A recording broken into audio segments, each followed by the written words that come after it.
Good afternoon, everyone. Welcome to another episode of Growing Up with Godzilla. My name is Donny Winter, and this is my show where I have conversations with Godzilla fans about how they have grown with the character and the franchise over time. I've had so much fun doing this show so far because I've had the opportunity to meet some wonderful people and have some wholesome conversation. And ultimately, it's been a learning experience because I think being able to listen to other people's stories kind of helps me develop a better understanding of my own experiences and my own story with regard to the unbelievably gigantic nerd that I am when it comes to Godzilla. So today I have a wonderful guest with me, Nick Poling from Monster Report. We've been wanting to have a conversation for a while, and it's finally happening, and I'm really excited to have you here. Hello, Nick. Welcome. Good to be here. It's great to have you. I've followed your YouTube channel for quite some time, and it's one of the most popular YouTube channels in the Kaiju fandom, which is amazing. And it's been growing steadily over the years. Before we get too far in depth talking about you being a Godzilla fan, I want to talk about like where your journey began with YouTube and how you've gotten to now. With YouTube and content creation in general, for me, I've always been a fan of reviewers out there a long time ago, and it's a long time ago internet-wise because a long time ago the internet didn't exist and we were going to the library to find this kind of stuff out. Reviewers like one of my favorites and first was the Nostalgia Critic and the Angry Video Game Nerd, and when they started doing their content creation just with real the technology wasn't what it is now, so it was just always fun to kind of see what they were doing on an amateur level, but it was popular, it was fun, and they were talking about the nerdy stuff that we're all into. And so I always thought I could, in the back of my mind, I'm a video producer for television, I could probably do something like this. I came from the public television kind of side of things, and I said, I've got the resources, I could probably do something like this, and it kept almost dipping my toes into it until finally I said, I'm going to do this. I'm going to try this out, and I want to do something Godzilla related, but I didn't know what approach to take, and I know we'll kind of get into that as we go along, but yeah, I wanted to do something with monsters. I knew it was going to be in giant monsters in general. That is so cool. How old is your channel now? Like, what year did it start specifically? 2014 I started, and it was just right before the legendary Godzilla picture came out, and it was because of that I kind of thought it's going to be trending. It's going to be popular again, Godzilla. And some of us were Godzilla fans before it was cool, right? Yes, we are totally hipsters when it comes to that. That's right. It was the 2014 film, and I was like, I'm gonna see if I can't talk to some new fans about the classics and bring them to the Japanese Godzilla, because if they love the American Godzilla, they should really, really check out the Japanese Godzilla and even love it for the times that it's got its campy humor and all of that, because the monster verse and all of these other tokusatsu creatures that we have from Japan, they're beloved, and there's a whole world, a whole universe that I can maybe open their eyes to and point them towards. I absolutely love that. I think that's a very good, well, that's a very wonderful description for your channel, like kind of like a mission statement, right? And I do want to congratulate you because your channel just hit 90,000 subscribers, so congratulations. Thank you. Like YouTube like can be challenging sometimes, and being able to see a content creator flourish like that, that's really empowering. So I'm really caught up by you kind of talking about the Monsterverse being like a conduit for new fans to, expose themselves to the old stuff. And I think that that's quite possibly my favorite thing that the Monsterverse has done, is that it's reinvigorated Godzilla in a way. Because when you think about it, between 2004 and 2014, all of us Godzilla fans were so unbelievably thirsty for something, right? We at least got like some video games in that area. But like when 2014 suddenly happened, like it was like a resurgence of sorts. So I do hope that the MonsterVerse continues to flourish and bring new fans into the fold. Talk to me a little bit about your journey as a Godzilla fan overall. So when, like, how were you first introduced to Godzilla? Like, just talk about like what led up to that. When I was really little, and I would going to say it's probably when I was about 4 or 5, Godzilla 1985 was either on television or my parents had rented it from the video rental store, which I say that, and that's almost a foreign concept, going to the rental store to pick up a videotape, not even a DVD, to Right. check it out for the evening or the weekend. And so 1985 was the starting point for me, and it scared me. It was so realistic looking. At that time, we hadn't seen, maybe the closest thing would have been Kong 76, but I hadn't seen it. But I was saying that it has this believability, and it, as a kid, it scared me, but at the same time I kept coming back. I wanted more. And I was like, why am I, is this like a roller coaster where you're scared, but you keep going back for more? And so it just kind of released something in me, and I was enjoying it. And I wanted to know if there were other movies. And that same rental store actually had the Godzilla versus Gigan and Mechagodzilla right next to each other in the sci-fi section, and it had a collection of Gamera films in the children's section, if you can believe that. So I was kind of hooked there, and people were telling me, you got to see some of these other Godzilla movies, and I'm like, there are more? Oh yeah, there's a lot more. So started reading up on them in the library, got the book that I checked it out so many times, all the there was the Crestwood Ian Thorne monster series, was in Yes. the children's book series. You've probably seen, even Yep. within its inaccuracies. It had the pictures and it had the explanations, so I was into it. And then there was the big pictorial guide to monsters, I think it was called. But I did end up looking through that. It had a lot of Godzilla, Frankenstein, Dracula, Gamera, Gappa, Gorgo, just tons of giant monsters in it. And I was like, man, I've got to start seeing if I can find these movies, which were rare to find. I mean, you had to go far and wide to find stores that would carry them and resell them or whatever. There was my local library didn't have them for checkout, so I had to really search for them or wait till they came on Sci-Fi Channel or TNT's Monster Vision, things like that for broadcast. So I was looking in the TV guide, which Godzilla movies were going to be playing this week, and I tape them off a TV with their commercials, and still probably have those tapes somewhere. But like, yeah, it was like I was hooked. Anything I could consume, comics, a couple of video games that we had, I was like, yeah, anything Godzilla. So always grew up with that. Oh, there's Godzilla over there, and people thought, there's not a lot of content at that time coming out. So it was like, why is he into this giant monster thing? It seems like really, really nerdy and all. And it's like, well, I also like Star Wars, Star Trek, all kinds of other geeky stuff, but I always kept coming back to the big G, And we're in good company. I'm also a Star Wars and Star Trek fan. Rest in peace, Nichelle Nichols, who just passed away Yes. yesterday. I'm still very much sad about that. But I loved that you talked about like the return of Godzilla 1985, because did you say that was your first Godzilla film? First one I ever laid eyes on. Yeah. Wow, that's so interesting. Because for most of the people I've talked with so far, their first Godzilla film was one of like the early Showa films, right? So to begin with, the Return of Godzilla, that's very unique.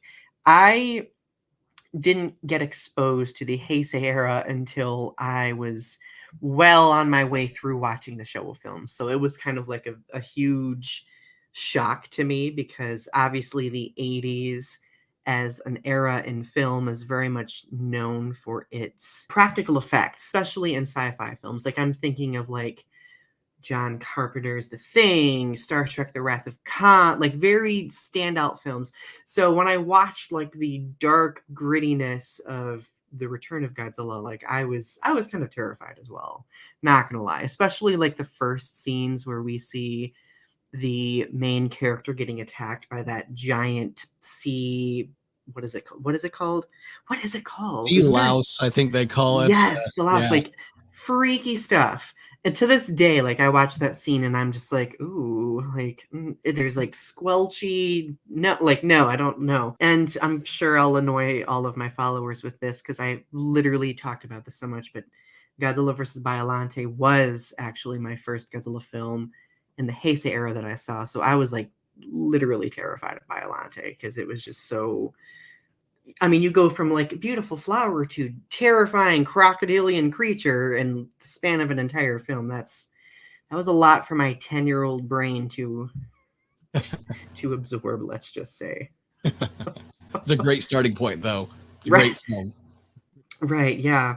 So, so you've mentioned The Return of Godzilla. Like if we pan out and talk about like other Godzilla films that have kind of grown into your favorites over the years, which ones are they and why? The things I always rate when people say your favorite is rewatchability. And so, how many times I rewatch something really kind of says something, and it may be even something unconscious that I'm doing because I would put Godzilla 1985 right up there, but I also have to almost get into the mood to watch it.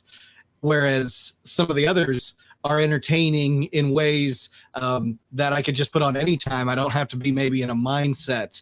So 85, I kind of do have to put myself in a place where I'm ready for the dark and stormy night, and I'm ready Yes. for some destruction and all of that, especially if it is storming outside. That's a great one to put on, and really put yourself into that mood. But I could put on Gigan any day.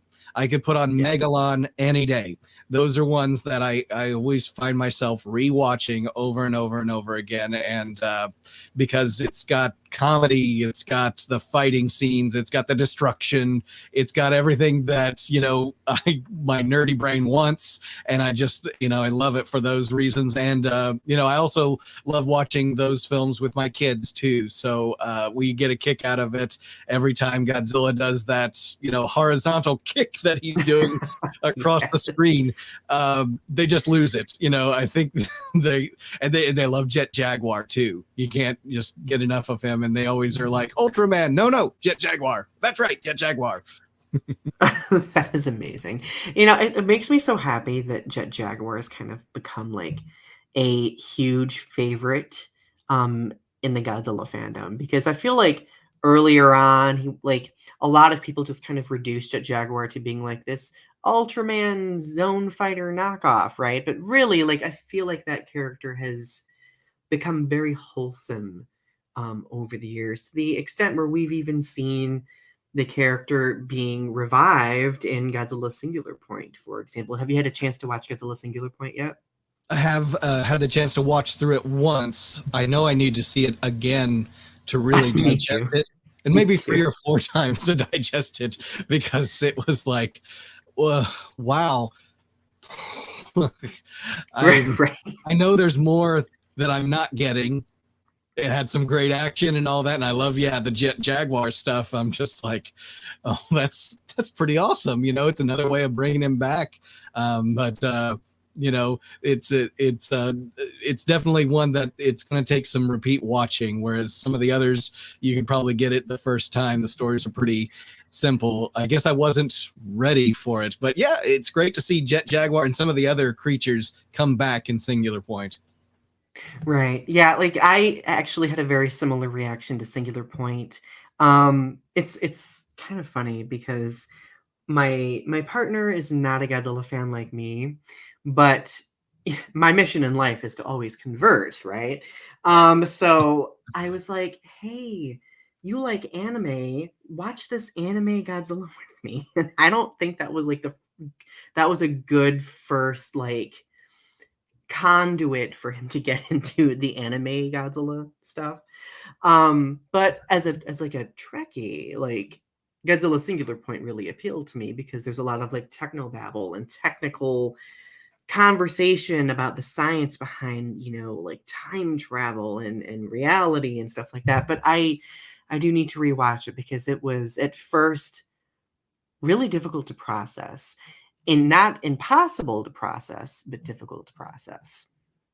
So, okay, so you said The Return of Godzilla, Godzilla versus Megalon, Godzilla versus Gigan. Are there any other ones that you might be missing that really stand out to you that have really shaped you? Shaped me? Wow.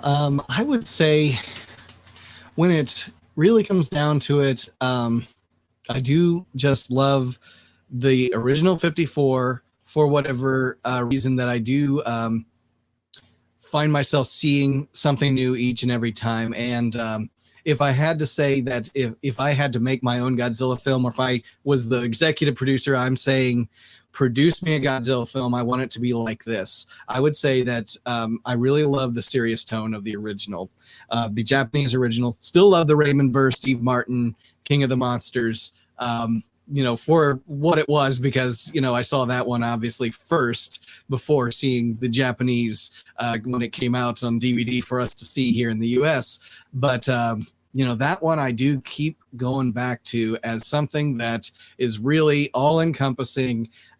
It's this Ishiro Honda film that didn't care that it was a giant monster movie. It was going to take this creature seriously, and it was going to really make him this monster of destruction as an allegory for the nuclear bomb, but also make him a sympathetic character by the end of it, where you actually do feel sorry for him, that he's got to die. He's gonna.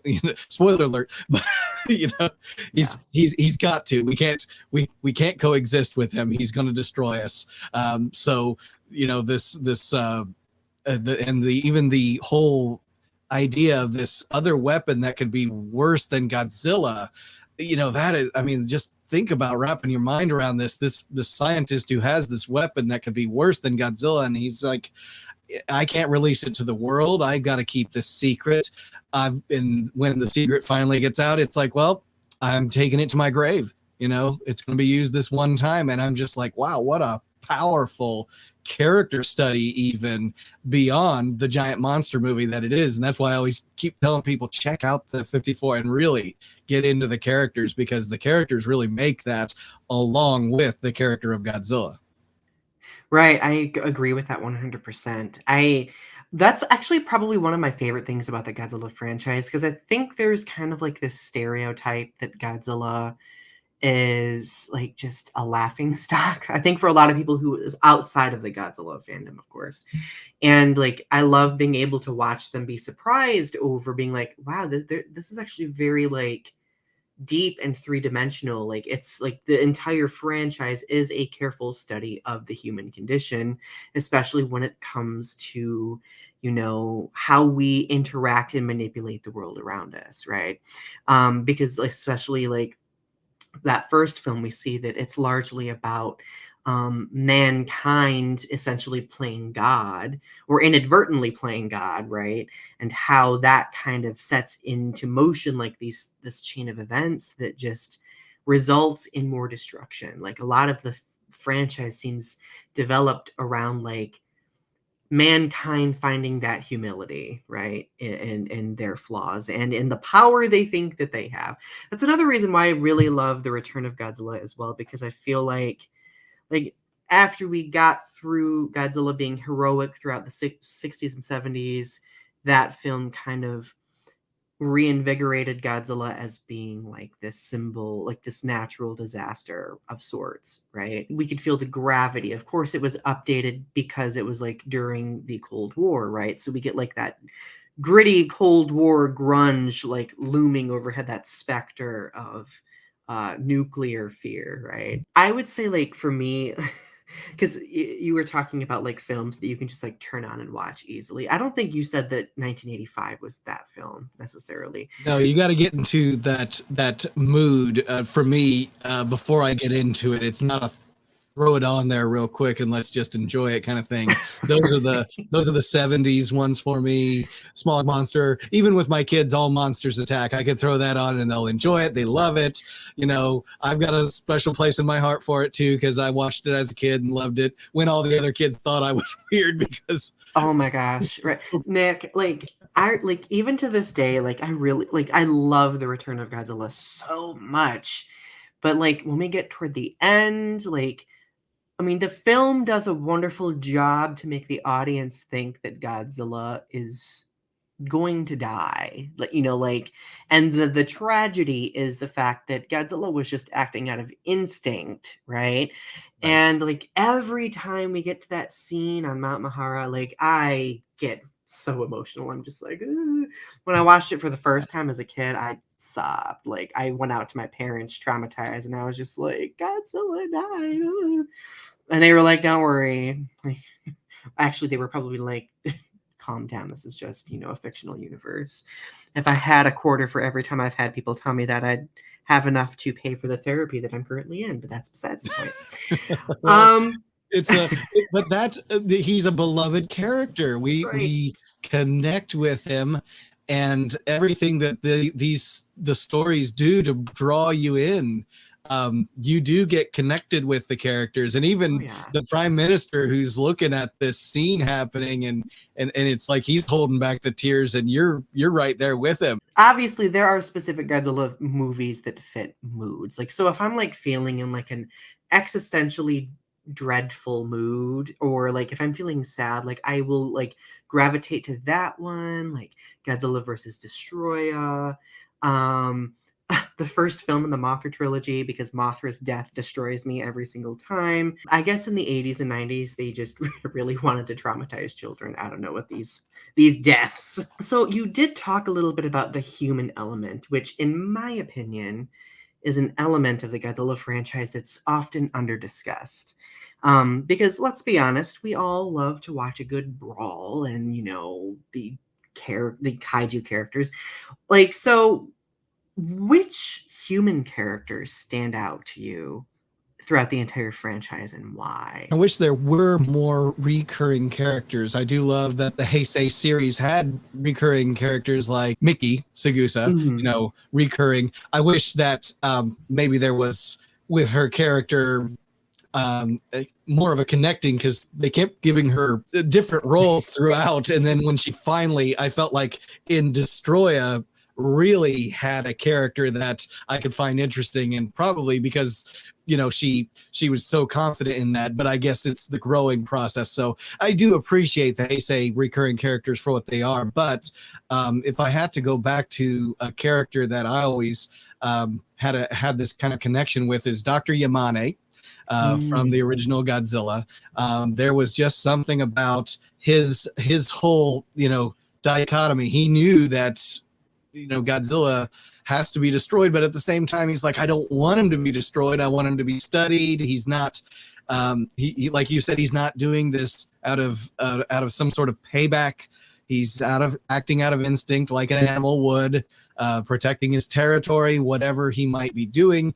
We're in his way, and he's this force of nature that all you can do is get out of his way. And so, and even Yamane going to Odo Island, adopting the young boy because he's homeless now. He's lost his parents and his family. So and I love that they brought that into Godzilla versus Destroya, that he lived on through that young boy, and then that boy had a legacy of his own too. So that was very cool to see. And then bringing Emiko back, Yamane and Destroya, that was awesome to see.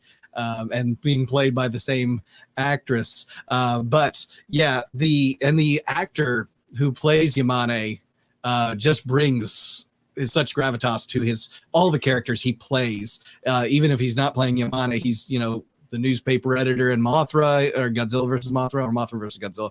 He's been in so many of the Toho classics and Kurosawa classics too, that just I can't get enough of that actor too. He's just done he adds so much to it, and you can just see it in his eyes. You can just see him really diving into this character and becoming that character.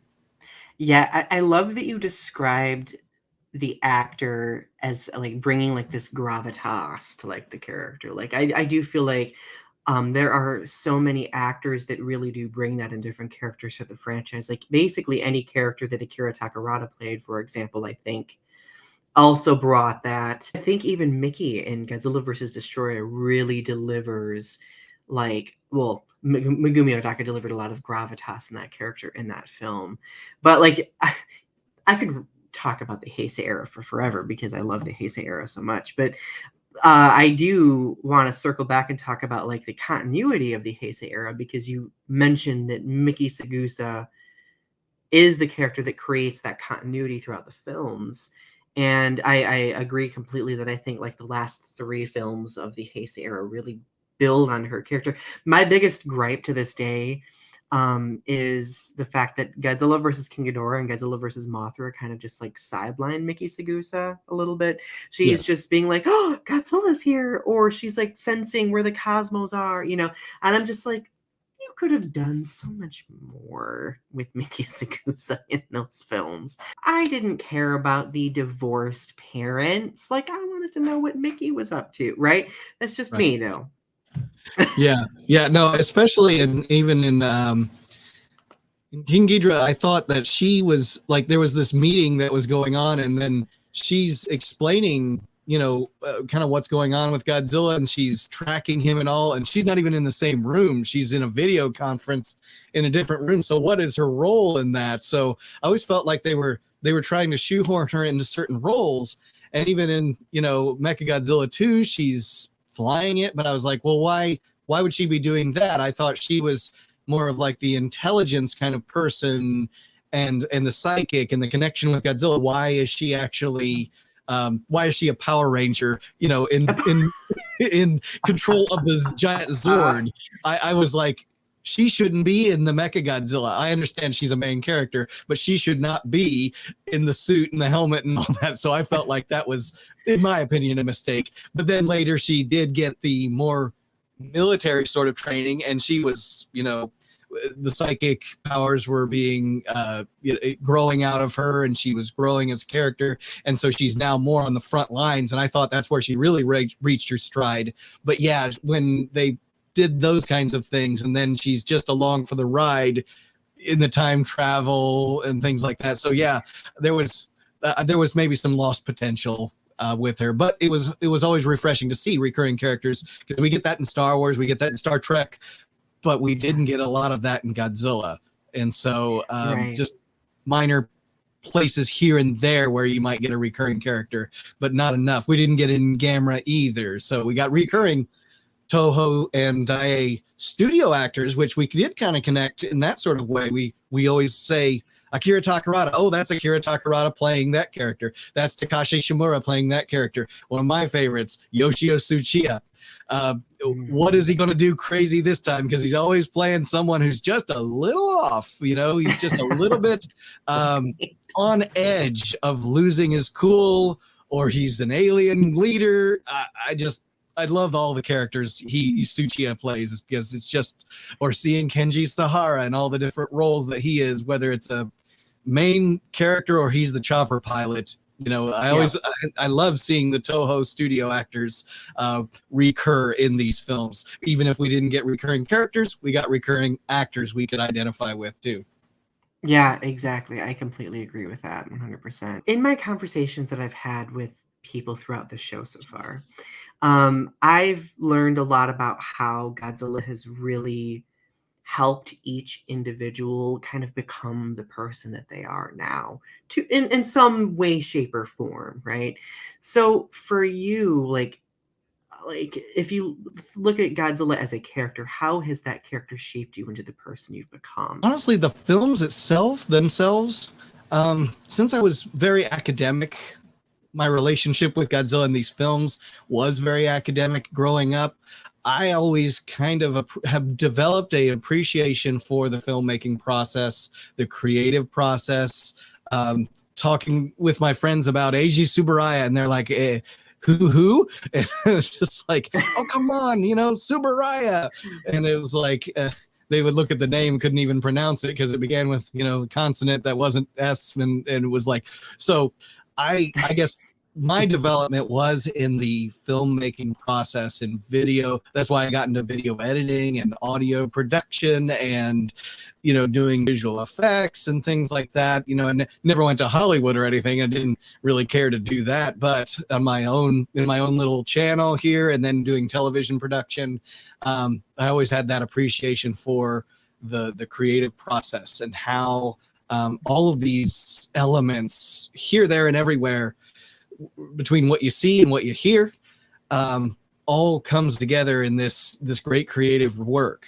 And whether you're doing a review show like I am, or doing a skit, or a musical, or whatever, you've got to have this collaboration effort with other people, other creative people, and you really can find a crew around you, a group of people around you that are so good at what they do. I might be really good at the visual side of things, but maybe I'm not such a big musician. But I can find the people that can do that, who can really do that well. Maybe I can find an artist who can really create a great cover art, posters, things like that. And so, yeah, just in discovering that, I've really developed an appreciation for what people can do and their talent. And, I almost feel like I want to brag about someone else's work because I'm so, taken by it. It's shaped me in such a way.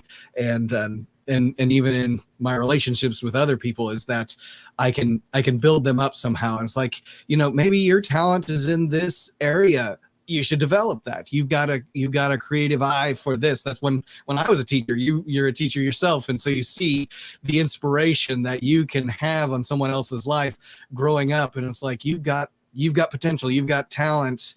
What can we do to develop that? And I taught television and radio. So it was a case of, you've got a great voice. How can we develop that voice? Maybe you've got a career option in your future with that voice.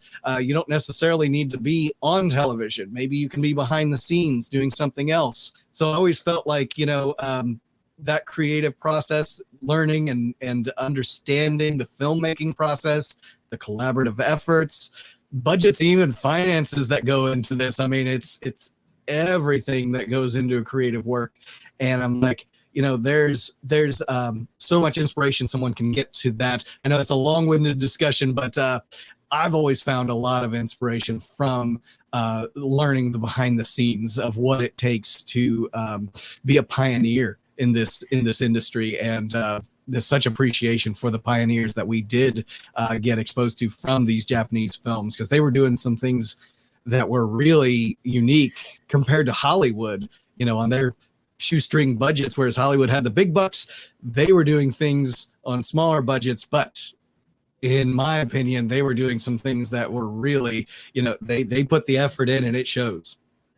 Yes, I've been nerding out through your explanation because coming from the perspective as a writer, I very much have felt the same way about the Godzilla franchise, and examining the background with the writing and how that's developed, and teaching writing, connecting with writers, showing them the resources and helping them develop their voices, right? I've mentioned this on the show a few times already, but as a writer, whenever I have colleagues in my profession be like, well, how did you start writing, or how did you start teaching? I always say, I developed my love of writing through writing Godzilla fan fiction when I was a teenager. And because a lot of people kind of scoff at fan fiction, but I'm just like, no, fan fiction is very crucial in a lot of people's development, because it allows us to take a universe that we love already and expand on it, and put our own creative filters over it. I think it is a lesson in versatility as a creator to be able to do stuff like that, right? I mean, the same could be said for people who say create music videos featuring clips from the films, etc., so on and so forth. I think that any form of media like that, if it's engaging, I guess ekphrastically, one could say, with the original content, that is so crucial to a lot of people's, sense of identity and development, and all of that. You have me going on a tangent about this because I am nerding out big time. I do love talking about this sort of thing because I feel like as a Godzilla fan, I mean, we do talk about like a lot of different things, but we don't really have the discussions about like the personal connections and what they've done for people necessarily because they've done a lot like and we all have those stories to share. It's just we don't really have a space in which to share them. Well, at least until now, because well, and between this show and your show that you do, like I am grateful that we're able to have this platform to allow for people to have these types of conversations. So Absolutely, and that's why I love other kaiju content creators. I felt like we're better together. We're better collaborating. We could be in competition with each other, and I say, well, what's the fun in that? I'd rather help each other out. I'd rather, oh yeah, for sure. if I can plug someone else's channel, blog, resource, their toy that they're going to sell, their fan fiction, their whatever. I'm all for it because I was there too. I was there as a first, early baby content creator, if you will, and, had a lot of help along the way. A lot of inspiration by other kaiju content creators too that, that really helped me out, gave me some good advice along the way. And I'm grateful for that. That's why I always felt like, well, I want to be that same guy that can help other kaiju content creators or other content creators, I should say, in general. Especially, geek fandom, things like this, that, you can do this too. This is something that, if you feel interested, is there a topic you're interested in? Let's do a show about it. Let's do a podcast. Let's do whatever. And, let's see if we can't find yourself a creative outlet. I always told my kids in the television station that we had, it was a public television station located in a school. And I'm like, you may not be into the same subjects I am, but maybe you're a sports fanatic. Do yourself a sports show. Get some other fans. Yeah. Well, and see, that's what I love about this, because what a lot of people don't realize is that the things we love can inspire our outlets, right? It's just a question of like in my case as a writer, like putting pen to paper and actually, bringing something to life, or, doing, like you were saying, doing a podcast, like from our context, from our perspective, like doing a video series. Like there are so many ways of putting ourselves out there and expressing our love for what we love. It's just a question of doing it, right? And I think for a lot of people, it does seem kind of like a big sweeping thing, but so long as you network and make those connections with people in the community, which is possible and accessible, right? I think it becomes a lot easier for people to achieve those goals. So, yeah, like I really resonate with what you just said. That's also one of my goals with what I do. Like I really want to empower other people and help them realize that what they have to express and their outlets do matter, right? And despite what people may say. So, okay, let's talk about collecting, because like it's almost impossible to not bring up collecting in some way. So would you consider yourself a collector of Godzilla memorabilia? Uh, a little bit. A little bit. Yeah. I label myself the same way, a little bit. Like what sorts of things do you collect?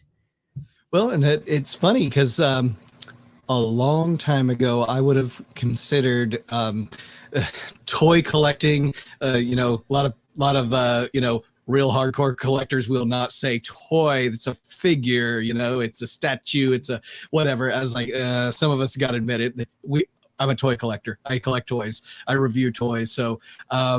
But I kind of had, let's say, a prejudice at one point with collecting because I'm an adult. I don't play with toys. So they sit on a shelf and collect dust. So I kind of had that, maybe that kind of feeling where I could collect books, movies, music, because I can do something with that, because I can listen to it, I can read it, I can rewatch movies. So I even got into Laserdisc movie collection, still got my VHS collection. Gonna find these rare DVD, Blu-ray releases of kaiju films that are out there. I want to see it in the best quality and things. Then I found out, I'm like, actually, I don't mind some of these sitting on the shelf, these toys sitting on the shelf, because every time I look at them, I get a connection from the movie. And now I have something that I've taken from the movie in a sense that has become mine.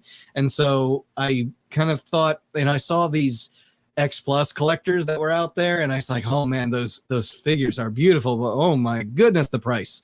And I was like, do I want to go all in, or do I want to dip my toes? And so dip my toes into the first X Plus I got, which was the 68 Godzilla, because I love that suit. It was used in so many of the films.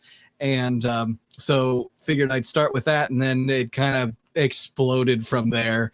But the on the plus side, it became a cool thing for my kids and myself to get into that collecting together. So, some of the toys are the play toys that they get to play with, and then there's the dad's garage toys that get to sit on the shelf and they can look at. But so some of the toys that I'll get, the playmates and things like that, will play together, and now I get to relive some of my childhood when I got to play with these kind of toys. There wasn't a lot of Godzilla toys. There was when I was a kid, there was the Imperial Godzilla, and that was about it. Trendmasters came when I was 16, 17, 18, so I really wasn't collecting those as a kid, but they were there. But now I can, like when I was a kid, it was G.I. Joe, it was Motu, Master of the Universe, things like that my brothers and I would play with. And now I get to relive some of that with my kids, and now it's all coming back. Motu, G.I. Joe, Teenage Mutant Ninja Turtles, it all came back. It is. And I'm like, wow, the IP and stuff I was growing with, I have to keep looking at the clock and the date and say, what year is it? Is it back to 1983, 84? I'm like, what happened? So, but it's funny that those beloved characters came back. Godzilla, I knew was going to come back again. Growing up, I knew that in Japan, these films were being made, but I couldn't get access to them until later, after the 98 film. Let's give it at least its credit that it did bring a fan base back to Godzilla, and then we started getting those Heisei films in the US. But I still collect my home video releases and still love them, and I still love the fact that we're getting some of these being remastered in 4K and Blu-ray, and seeing them in beautiful picture quality like we've never seen them before. And it's great to see that again and experience that with my kids. I feel like figures are usually the go-to, but I tell people, like, I collect like kaiju plushes. Like, I love plushes so much. Like, I have a giant Rainbow Mothra plush that is like my favorite thing in the world. Mm-hmm. The music, you mentioned collecting the music. Like, to me, that's so important, because like for me over the years, like the music from the films have kind of become cornerstones for inspiring my own writing, etc. So to the extent where I would even spend astronomical amounts on really rare soundtracks. So I'll never forget, like, my first G-Fest back in 2007, like one of my favorite collectible items is I own the Mothra trilogy soundtracks, the like original like 2 to 3 disc soundtracks, and I spent an astronomical amount at G-Fest my first year buying them from somebody. But damn it, I am happy that I have them. I'm sure it gets played a lot. You get a lot of usage out of it. Yes, it does get played a lot. I try to play it less these days because I don't want to wear anything out, but So as a creator, like, you over the years on Monster Report have developed a very large and healthy body of content. I want to know what piece of content you are most proud of creating and why. This is one of those spontaneous questions. And that's that's all well and good. I'm very proud of working with my students on my one viral video, because that's the one that really gave me a shot in the arm to really continue the show when times I felt like, I've got a few subscribers here and there. I've got a few videos that are doing decently in their views. But Godzilla Alert in my hometown of Union City became the big video that I got to collaborate with about 5 or 6 of my students when I was teaching at the high school. And, when the director, Gareth Edwards, said, make it look like he's in your hometown. And, and there's a lot of great videos people were coming out with, some that were really, dabbling in some CGI of their own. It was neat, actually. I was kind of jealous of that. And then there was like just a video selfie of somebody running and saying, "Oh, run away, Godzilla." And I was like, guys, I think we could make him look like he was actually in this town. I think I could key out the sky and put him up there above my little town, of which if he took 2 steps, he's already through it. It's like, so I was like, what if we did this? I'll come up with just an easy kind of skit. We'll just shoot around one day. We'll shoot some landmarks in our little town, and I'll take the next day and edit it, and came up with a 2-minute little video that what really helped it was not just the fact that it was attached to the hashtag Godzilla Alert and attached to the 2014 film, but Legendary Pictures actually retweeted it. And actually, it was a friend of mine that had to point that out, because I didn't know. I wasn't on Twitter at that time. I was just on Facebook, and then he mentioned that. So I was like, okay, well, I'll get into Twitter now, and then see, there it is.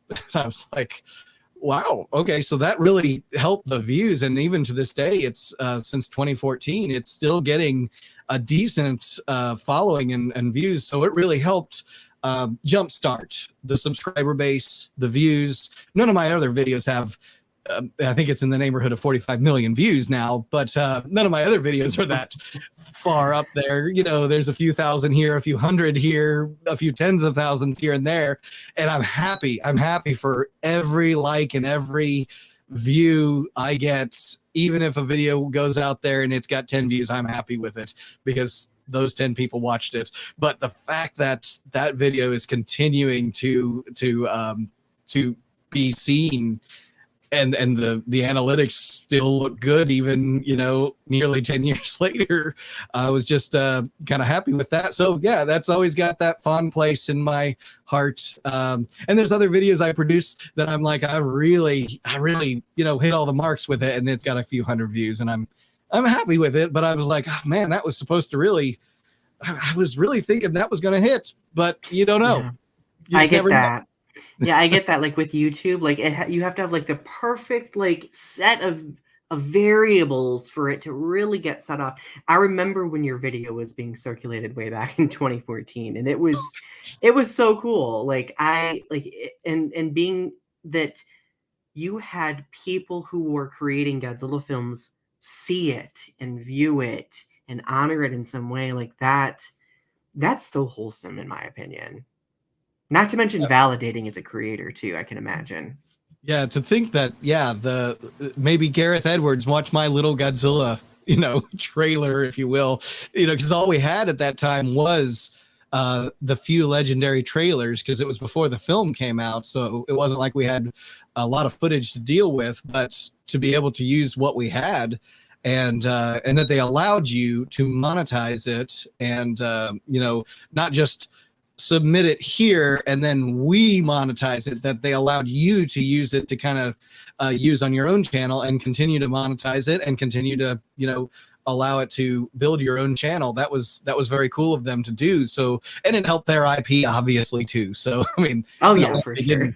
It's not like they didn't get free advertising out of it. There's always a benefit, right? That's right. So Nick, my final question for you is, do you have advice for Godzilla fans who might be newer to the franchise, and advice for fans who might be interested in filmmaking or developing content of their own? Sure. Yeah, as far as new Godzilla fans, I'm always glad to hear about a Kaiju fan in the works, and maybe your partner is a Kaiju fan in the works. We'll see. Yeah. So we'll get there. Yeah. But I do love to see the appreciation building in people, and to really just kind of understand that you've got to maybe at times unlearn what you think is the way a film should be made. And I could be like, put on my old man hat and cane and be like, back in my day, these were what were good movies. And so I could say, yeah, everything today is very flashy and very fast paced and very, sugar coated and things like that. I would say they capitalize on that with new movies, but I also say develop an appreciation for the classics and really understand what it took to get there. And honestly, once you start immersing yourself in it, you will find yourself loving it. You will find, like, even my kids, they'll watch the new Disney stuff and the new action movies and things like that, and love it for what it is. But it's funny when I watch even a children's film with them. Let's take Disney for example. They still like the new Wreck-It Ralphs and things like that. But then I'll take them and we'll watch Sword in the Stone, which is a great Disney classic. And there you could hear a pin drop because they are immersed in it. And there was something about the storytelling of old that we've kind of lost over the years. So I encourage people to give it a shot. Really take your time with it, get the distractions out of the way, and sit, with a cup of coffee or whatever, and really dive into some of the classics. And I think you'll find yourself loving them, regardless of thinking that it's a giant, it's a big suit to make it look like it's a giant monster. But yes, it's a man in a suit. But I think that you'll start unthinking those things when you really immerse yourself into it. And I think you will really develop an appreciation for the classics. And I think it's great to see that out of a new fan. Maybe your starting point was with the new legendary films, and that's great. I hope it points you towards the classics too, where you can really dig into this franchise, to this intellectual property more, and see that for what it is, and also see a kind of a time capsule of their times, of what it was like in the 60s, what it was like in the 50s and 70s and all of that. So, and kind of immerse yourself into a world that does not exist any longer. So, but for new content creators, whether you are wanting to post to YouTube, whether you want to create an audio only podcast, I say give it a try. It can't hurt, especially now with YouTube. You don't have to put a lot of money into it. I've talked to content creators that just use their phone, and they film with it, and they do great reviews, and they can develop a subscriber base that's can rival many others, and I think that's great. So I think it'll develop over time. If you really love it, you'll start, like me, getting into more audio video equipment and all of that, and lighting and whatever else. But you don't have to. You don't have to start that way.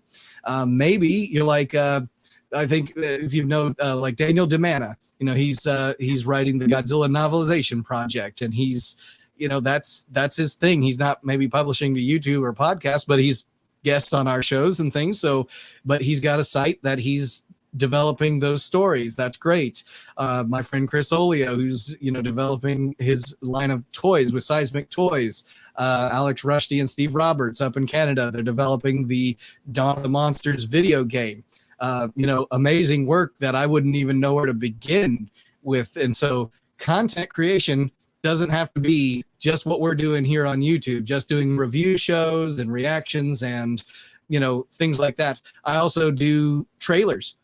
I don't even appear in them because that's what they are. They're fan-made trailers. And so some great content creators never show up. They can do animations and do their voiceovers with their animations. And I think that's great too, that they want to do their reviews. They want to get their voice out there, but they don't want to be seen on camera. And I understand that. I got into video work and television production so I could always be behind the scenes and behind the cameras, but it didn't end up that way because you will inevitably end up in front of the camera. And that was a shyness I always had. I did not want to be on camera. I did not want to be, the host of anything. But over time that developed. And of course, when I became a teacher, like, you're in front of all the kids. You've got to be a personality. You've got to be likable. You've got to be relatable, and you've got to develop that rapport with them.